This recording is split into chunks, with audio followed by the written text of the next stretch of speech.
Hey guys, Mr. Big here for the third installment of Mr. Big's Linkert service. I'll have you guys know that I am completely dressed this time. There was a bit of a fallout from the last time that I sat here naked doing this, because apparently the sun shining off my lily white butt, they're telling me, blinded the neighbor's cat. So got in trouble about that. I don't really care about cats anyway, but just to keep the lawsuits away, I'm going to be dressed today. But I am wearing a thong, so be thinking about that. Alright, I noticed Duffy had made a post about floats and breaking a bunch of them. They are somewhat fragile, and they can break, so you got to be a little careful when you're messing with them. This is the durable float made by Mr. Cotton. It's probably the most fragile out of the bunch. I've heard it compared to as fragile as a potato chip. That may not be far off, but they do work very well by all accounts, and they are very light. They're probably the closest in weight to the old cork floats. I did weigh some of these the other day, and his was as close to the cork in weight as any of them.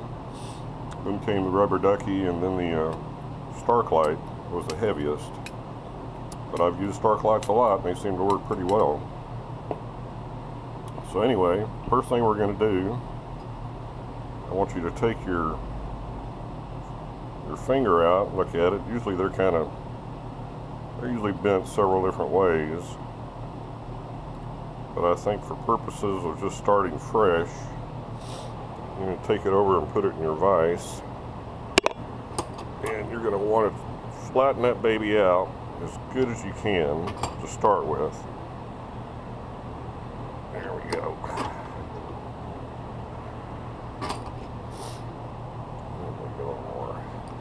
I'm going to make sure this thing is nice and straight. There, perfect. Well, basically, we've got this thing nice and flattened out. That's going to be our starting point when we get ready to adjust this thing to get our float level set properly. So I think starting fresh right there is a good place to go.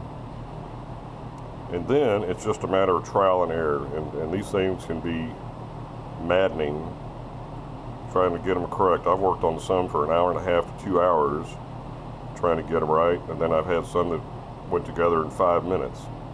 So you just never know.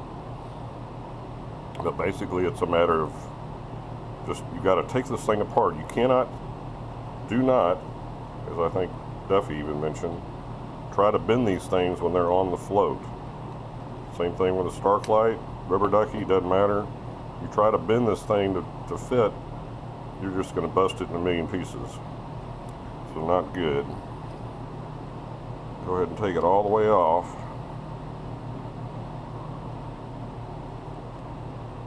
Every time. Take it over to the vise, and you're just going to make really, really small adjustments. And what I like to do is, I don't like to bend from right here. I like to bend up here near the flange where the hole is, and just give it some slight adjustments up or down. I think that's the best way to go and gives you the best chance of getting your float level all the way around. So once you've done that, it's just a matter of putting it all back together.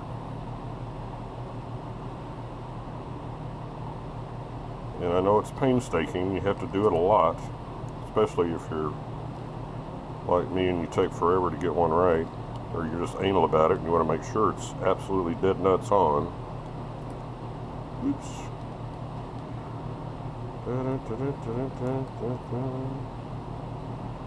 So now you want to put it together, leave it just a little slightly loose, push back all the way back flat up against the back end of the slot.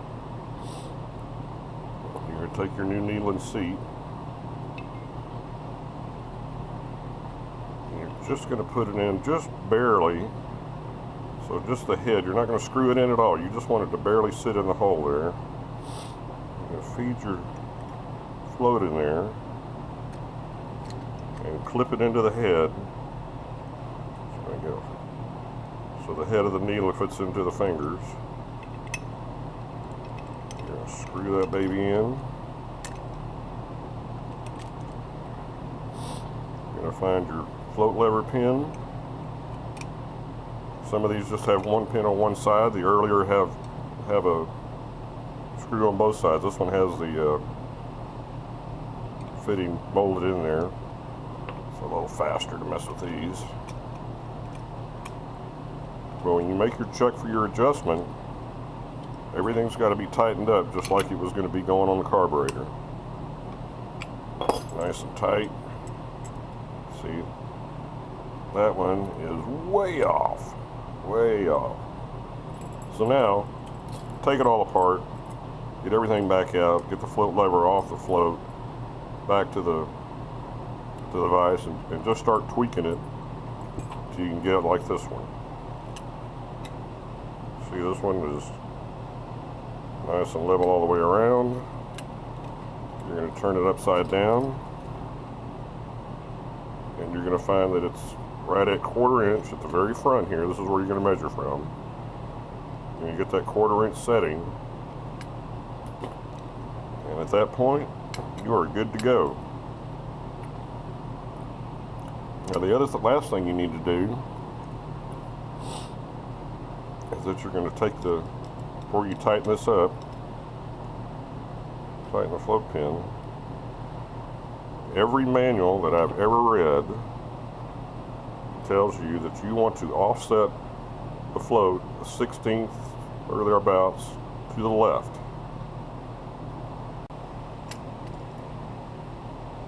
So you've got a 1/16 of an inch. So loosen that up, and you're going to want to pull the float all the way to the end of the slot. You're going to kind of get your little kick to the left there. Just about a 1/16. I think they say 3/64 to a 1/16. Anyway, I just go from there, tighten it down really well, get it snug, and you're good to go. I have noticed that the start lights, you can pretty much do that. You can pull these up, pull it all the way to the end, and they're pretty well got good clearance.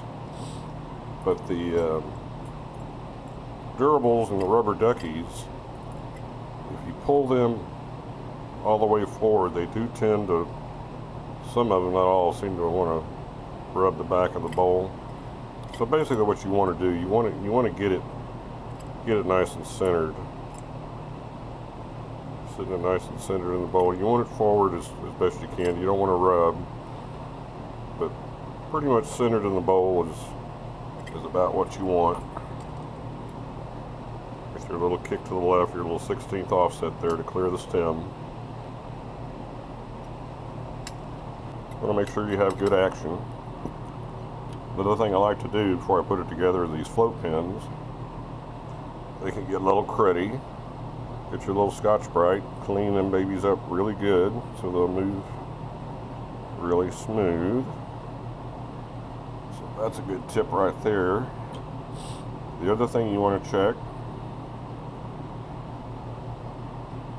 is the clearance of the head of the needle into the fingers on the float lever. And that is supposed to be right at about 3,000. So what I do is, I don't know if this one's been set or not. I did play with one earlier. So I got me some feeler gauges here. That worked. That's a 4,000. I don't think this is the one I was messing with. I think it was this one. Either way, I get that in there, pretty much set up about the center. You want to make sure that you have good clearance, that the thing moves freely through the fingers.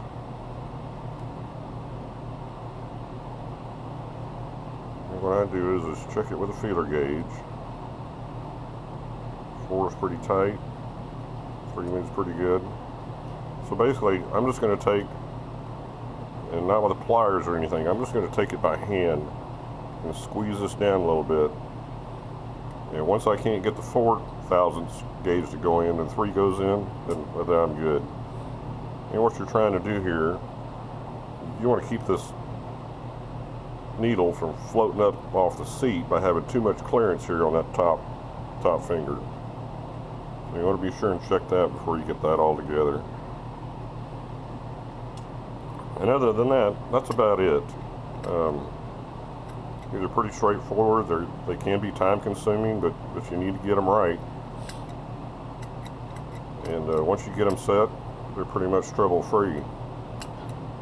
Now a lot of guys also will try to seal that screw by putting on a little adhesive called Plyo Bond. I don't have any here to show you, but that works pretty good. I've never had one come loose, but I'm sure they can. But a little Plyo Bond put on the top of the screw there will kind of keep it in place.